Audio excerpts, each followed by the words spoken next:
You are watching Luminary Lectures. So hello everyone, आज हम start करने जा रहे हैं हमारी क्लास 9th के बी हाइव बुक का chapter 2 the sound of music. तो आज हम इसका पार्ट 1 के 6 पॉइंट्स तक कर लेंगे। चैप्टर थोड़ा सा बड़ा है तो इसके आई गेस 4 पार्ट्स तो बनेंगे कम से कम, ठीक है। द साउंड ऑफ म्यूज़िक इसका पहला पार्ट है। एवेलिन ग्लेनी, इसको क्या प्रोनाउंस करेंगे? Evelyn Glennie listens to sound without hearing it, ठीक है। अब वीडियो स्टार्ट करने से पहले आप वीडियो को लाइक कर दीजिए, चैनल को सब्सक्राइब कर दीजिए, नीचे कमेंट कर दीजिए और शेयर कर दीजिए। तो चलिए देखते हैं एवेलिन ग्लेनी थी कौन, इन्होंने किया क्या क्या था, ठीक है। तो जो एवेलिन ग्लेनी थी वो थी डेफ। क्या थी? वो सुन नहीं सकती थी। विदाउट हेयरिंग लिखा हुआ है ना, मतलब वो डेफ है, वो सुन नहीं सकती है।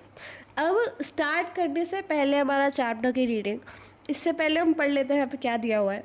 God may have taken her hearing but he has given her back something extra ordinary.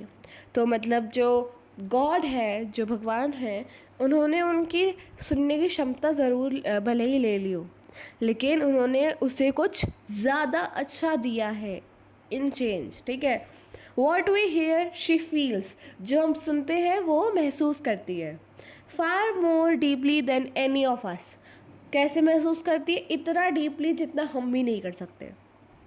That is why she expresses music so beautifully, इसलिए वो जो म्यूज़िक है वो म्यूज़िक को बहुत ही अच्छे तरीके से क्या करती है? एक्सप्रेस करती है। म्यूज़िक को बहुत अच्छे तरीके से क्या है? सुलझाती है, ठीक है। Read the following account of a person who fought against a physical disability and made her life a success story। तब हम क्या पढ़ने जा रहे हैं? उस इंसान के बारे में जो अपनी डिसेबिलिटी, अपनी विकलांगता से लड़ी और अपनी लाइफ को क्या बना दी? लोगों के लिए एक सक्सेस स्टोरी बना दी, ठीक है। तो आइए पढ़ते हैं। Rush hour crowds jostle for position on the underground train platform.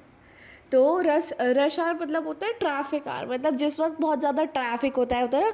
Rush hours कौन से होते हैं? 8 to 9 होते हैं दिन में, रात को 6 to 8 होते हैं, है ना। मतलब जब बहुत भीड़ होती है, लोग अपने काम से आ रहे होते हैं, बच्चे स्कूल जा रहे होते हैं, है ना। तो रश आवर होता है। जॉसल मतलब होता है धक्का मुक्की हो रही थी, मतलब बहुत ही ज़्यादा ट्रैफिक क्राउड था और बहुत ही धक्का मुक्की थी। एक कहाँ पे? Underground train platform. अंडरग्राउंड मतलब होता है ज़मीन के नीचे जो ट्रेन के प्लेटफॉर्म्स होते हैं, ठीक है। A slight girl, slight girl मतलब छोटी और पतली। Looking younger than has 17 years, मतलब वो 17 साल की उम्र से ज़्यादा ही बहुत ही यंग लग रही थी, मतलब वो 17 ईयर्स की नहीं लग रही थी। तो अब यहाँ से क्या पता चलता है कि वो जो गर्ल थी, एवेलिन ग्लेनी की बात हो रही है, वो 17 ईयर्स की थी लेकिन वैसी लगती नहीं थी। Was nervous yet excited as she felt the vibrations of the approaching train। वो नर्वस तो थी लेकिन वो एक्साइटेड भी थी। क्यों? क्योंकि उसने आने वाली ट्रेन की वाइब्रेशंस महसूस करी थी। It was her first day at the prestigious Royal Academy of Music in London। तो वो उसका पहला दिन था, कहा? फेमस जो थी लंदन की रॉयल म्यूज़िक अकेडमी में, ठीक है। Daunting enough for any teenager fresh from a Scottish farm, मतलब डॉन्टिंग इनफ मतलब फ्राइटनिंग टास्क, डरा देने वाला, एकदम नर्वस कर देने वाला टास्क किसी भी टीनेजर के लिए। Teenager who stays the person, the child who is in between 30 to their 18 year, that is a teenage, okay. तो वो जो स्कॉटिश से थी, ठीक है, तो स्कॉटिश वाले के लिए बहुत ही ज़्यादा फ्राइटनिंग और डरावना था। कहाँ जाना? Prestigious royal academy of music. कहाँ थी? लंदन में। तो वो स्कॉटिश थी, 17 ईयर्स की, जो लंदन जा रही थी, ठीक है। अगर आपके पास आए कि इनका कैरेक्टर स्केच लिखो तो आप इन पॉइंट्स को यूज़ कर सकते हो, ठीक है। Evelyn Glennie's loss of hearing had been gradual. Gradual मतलब होता है धीरे। तो जो एवेलिन की जो सुनने की क्षमता थी वो धीरे धीरे ख़त्म हुई। एक साथ से नहीं कि हाँ कोई एक्सीडेंट हुआ और ख़त्म, नहीं, धीरे धीरे हुई थी। Her mother remembers noticing something was wrong when the 8 years old Evelyn was waiting to play piano। तो उसकी मम्मी ने पहली बार कब नोटिस किया? जब एवेलिन पियानो बजाने के लिए वेट कर रही थी। They called her name and she didn't move.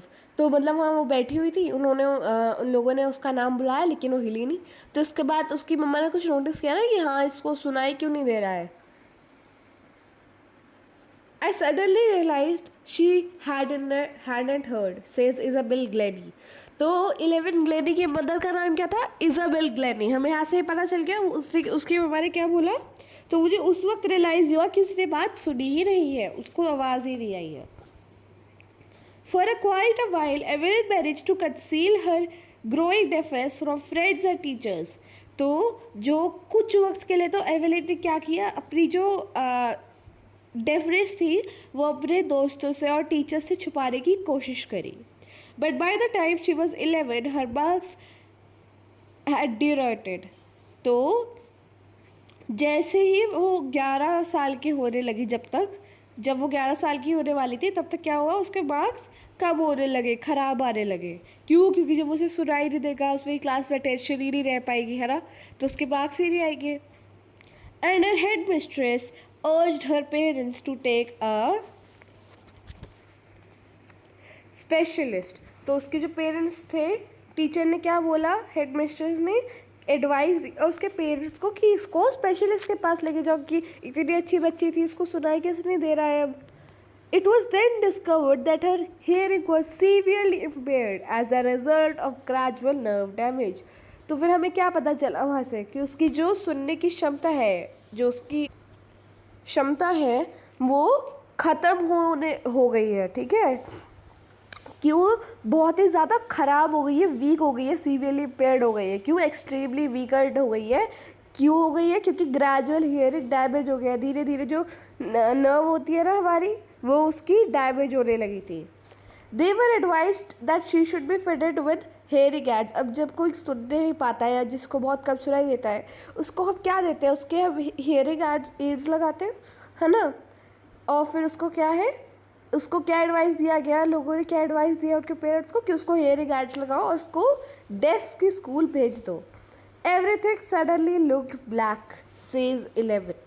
तो 11 ने क्या बोला जब उसने सुना तो नहीं, खैर मतलब वो फील करती थी, राइट, बट स्टिल वो थोड़ा बहुत सुन सकती थी। जब उसे पता चला तो उसको क्या लगा, एवरीथिंग लुक्ड ब्लैक। अब एवरीथिंग लुक ब्लैक, इसका मतलब ये नहीं सब काला काला दिखने लगा, इसका मतलब होता है सारी जो आशाएं थी वो ख़त्म हो गई, सब होपलेस हो गया, ठीक है। But Evelyn was not going to give up. मतलब जो एवेलिन थी वो हार नहीं मानने वाली थी। She was determined. वो क्या थी, अपने काम के लिए एकदम कॉन्फिडेंट थी, एकदम क्या कह सकते हैं, डिटरमाइंड का मतलब क्या होता है, फोकस्ड, है ना। मतलब अब किसी काम को लेके बहुत ज़्यादा फोकस्ड है, तो वो क्या थी, अपने काम के लिए बहुत ही ज़्यादा फोकस्ड थी। वो क्या थी, वो एकदम फोकस्ड थी कि उसकी जो लाइफ हो जाएगी वो नॉर्मल लाइफ वो जिएगी और अपना जो इंटरेस्ट है म्यूज़िक कंटिन्यू करेगी। एक दिन उसने नोटिस किया कि एक लड़की है जो कि ज़ाइलोफोन एक इमेज है यहाँ पे, ज़ाइलोफोन की यहाँ पे देख सकते हैं आप, ये बजा रही थी। उसने तो एक दिन देखा कि एक लड़की है जो ज़ाइलोफोन प्ले कर रही है, ठीक है, और उसने क्या डिसाइड किया कि वो भी ज़ाइलोफोन बजाना चाहती है। Most of the teachers discourage हर। बहुत सारे टीचर्स ने क्या करा, उसको करेज देने के बजाय, उसका साथ देने के बजाय उसको डिस्करेज किया कि नहीं हो पाएगा, तुम्हें सुनाई नहीं दिया जाएगा, ठीक है। But percussionist Ron Forbes spotted her potential. तो ये जो परक्यूशनिस्ट थे रॉन फॉर्ब्स, ये पूछा जा सकता है परक्यूशनिस्ट कौन थे, रॉन फॉर्ब्स, जिन्होंने उसकी जो पोटेंशियल था, जिसकी कैपेबिलिटी थी, उसको देखा, स्पॉट किया। He began by turning 2 large drums to different notes. उसने उसे पढ़ाना स्टार्ट किया तो उसने क्या किया, 2 जो लार्ज बड़े ड्रम्स थे उनको ट्यून करा अलग अलग नोट्स पे और बोला, don't listen through your ears, he would say, try to sense it some other way, says 11। अब वो क्या कहते कि इसको कानों से मत सुनो, फिर 11 क्या कहती है, इसको किसी और तरीके से सेंस करने की कोशिश करो। Suddenly I realized I could feel the higher drum for the waist up and the lower one from the waist down। मतलब जो मेरी वेस्ट है, वेस्ट के ऊपर तो मैं हायर नोट्स सुन पा रही हूँ, ठीक है, मतलब फील कर पा रही हूँ, और जो मेरी वेस्ट के नीचे का हिस्सा है वहाँ से भी क्या है, जो नोट्स नीचे जा रहे हैं वो सुन पा रही हूँ, ठीक है। Forbes repeated the exercise and soon Eleven discovered that she could set certain notes on different parts of her body. Forbes ने ये एक्सरसाइज जो थी उसके सॉन्ग सुनने की ये रिपीट करता रहा वो, ठीक है। और उसने फिर क्या डिस्कवर किया कि वो कुछ नोट्स जो है वो डिस्कवर कर पा रही है अपनी अलग अलग बॉडी से। अब देखो, अगर कोई नोट बजेगा तो हमारी बॉडी में वाइब्रेशन तो होगी ना। अगर हमारे पास भूकंप भी आता है ना तो हमारी बॉडी में वाइब्रेशन होती है। बस उसी को ही एवेलिन लेवी फील करती थी।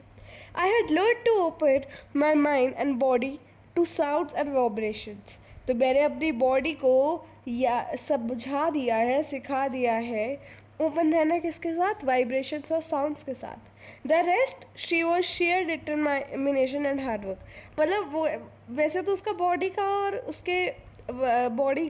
उसके दिमाग का काम था, लेकिन जो बाकी का काम था वो उसकी पूरी डिटर्मिनेशन, उसकी पूरी आत्मनिर्भरता और हार्डवर्क की वजह से था। शी नेवर लुक बैक, मतलब उसने कभी भी अपनी पीछे की ज़िंदगी नहीं देखी। वो शी केप्ट ऑन मूविंग, वो पूरे वक्त आगे जाती रही, ठीक है। हम पीछे का याद करेंगे, will get flashbacks and all, है ना। तो इसलिए उसने कभी भी पीछे नहीं देखा। She was always looking forward for some new things, okay. From that point onwards, उस वक्त से ही, जब से ही उसको गाने सुनने लगे, उसने कभी पीछे नहीं देखा, वो हमेशा आगे बढ़ती रही, ठीक है।